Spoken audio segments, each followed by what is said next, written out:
Rapper Machine Gun Kelly has finally fired back at Sean Strickland.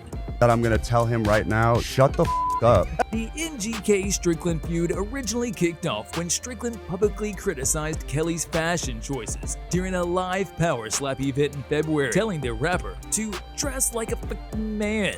Strickland didn't stop there. He took to X to rant about Kelly's style, comparing it to that of a cartoon character, and even questioned why actress Megan Fox would date him. Unsurprisingly, Kelly didn't take these jabs lightly. He recently fired back at the former UFC middleweight champ during an appearance on the Impulsive podcast, where he accused Strickland of being extremely homophobic. I don't know this guy from a crumb of bread, right? I didn't know who he was when I met him. I got hip afterward that he's like insanely racist and homophobic and just not my type of guy, so I would have never even wanted to shake hands with him in the first place. As a person who's just giving you big bro advice, learn this: shut the up and don't speak on me anymore and live your life. But you won't, and I'm going to continue laughing at you because you're a idiot. MGK's verbal assault prompted a fiery response from Strickland, who said this on X: "Getting lectured by a guy who drinks blood and wears a purse? Dog, you had a midlife crisis and tattooed your entire body. The X community of intolerance. Y'all, I'd hang out with you toxic trolls any day over this cuh. Go back to cutting yourself, you weirdo. What do you make of this weird beef?" Next up, let's talk about some real beef between Sean O'Malley and Merab Dvalishvili heading into UFC 306. Merab Dvalishvili recently suffered a cut-up of his eye that required stitches, but just weeks before his title fight against Sean O'Malley, he shocked fans by posting a video of himself removing those stitches with garden shears.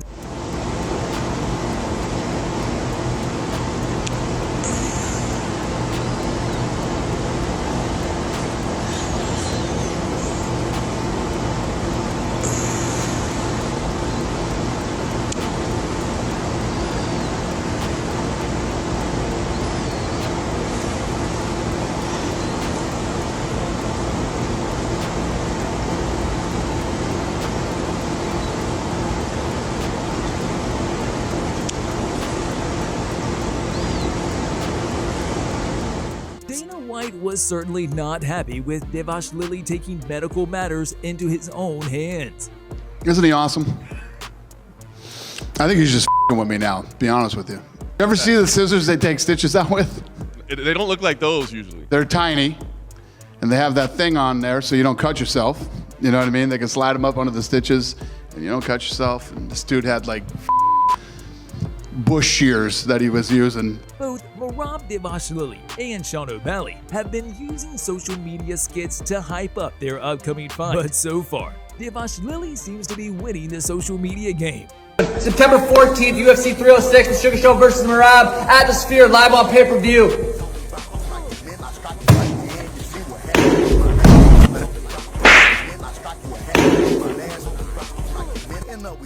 Fuck my grill up cause I pop the X all night and have me. Will Merab win the actual battle as well? Sean O'Malley doesn't see it that way. In a recent video, O'Malley confidently stated that he firmly believes he will knock Merab Dvalishvili out cold. O'Malley drew a comparison to Li Jingyang's knockout win over Mike Perry, pointing out how a series of strikes could lead to a similarly brutal finish in his upcoming fight against Dvalishvili. Well, I know I'm going to hurt him eventually. At one point, I'm going to hurt him.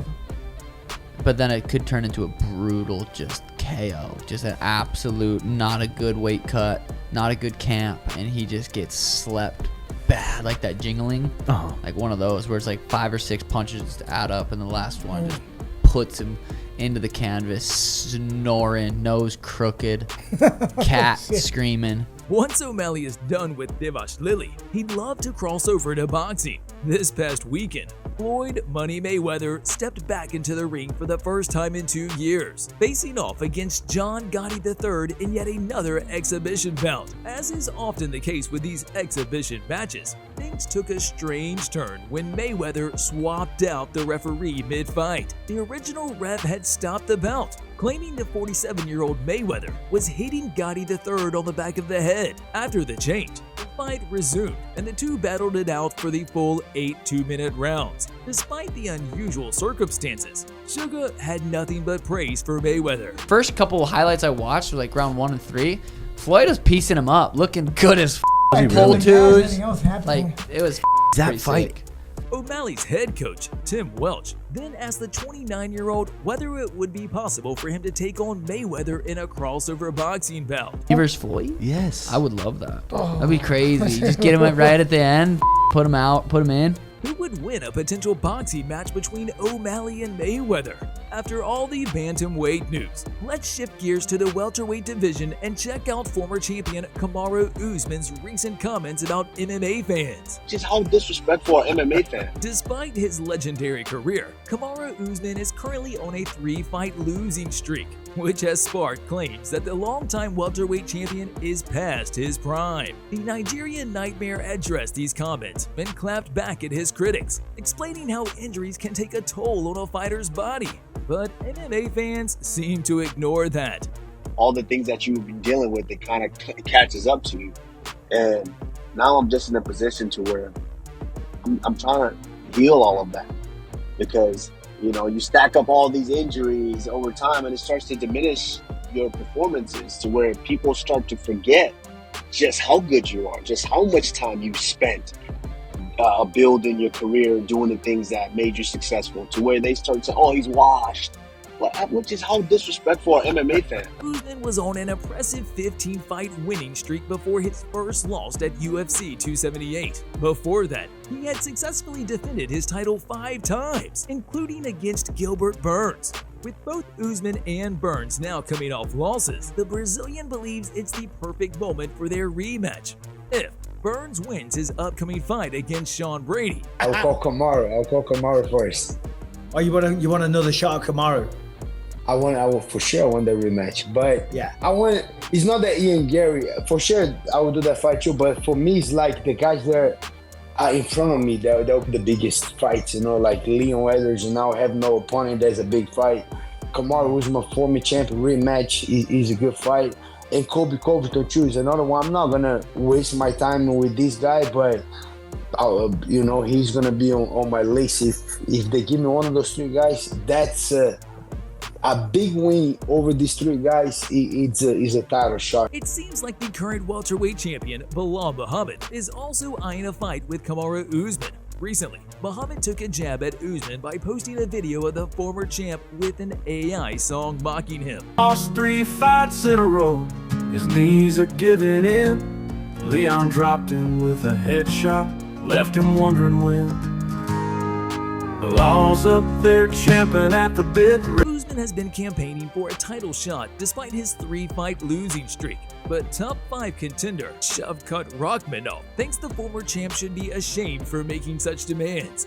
Yeah, I don't know what he's thinking about. Like, I think it's kind of shame to ask for a title shot after losing 3 fights straight. The undefeated Nomad, who boasts an 18-0 record with a 100% finish rate, is anticipating a title shot. If he gets the chance, he expects a seriously tough battle against the champion. Yeah, I think it will be a very competitive fight. I don't think about it as an easy fight.